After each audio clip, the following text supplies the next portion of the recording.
Assalomu alaykum. Halaylar bir chimdimgina tuz. Bugun ertalab internetda bir zo'r video ko'rdim, ya'ni bosh og'riqni tez to'xtatishga sabab bo'ladigan.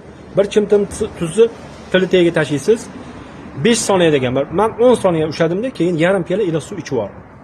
Xohish olinglar, xohish olmanglar. Hozirgi bo'lib turgan holat. Boshim og'rib turibdi. Zo'r va tez sabab bo'ldi. Bosh og'rib turganlar bo'lsa, bitta qilib ko'rasizlar.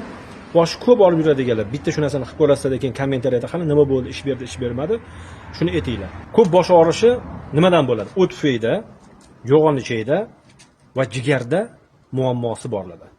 Demak, o't tufayk, yo'g'on ichak va jigarni faoliyatini doim agar yaxshi saqlab turishni xohlasanglar, uylarda, xonadoninglarda, ovqatlanish ratsioninglarda olma sirkasi va yantoq giyohi bo'lsin.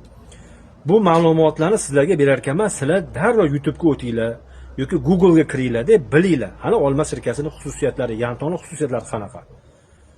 Xususiyati ko'p. Lekin toza to'riyli olma sirkasi juda ham kam, kaminada bor va yantoqqa esa damlab ichishga qulay qilib tayyorlagan esa O'zbekistonda kamina o'zim bo'laman. Mana bunaqa chiroyli qilganlar.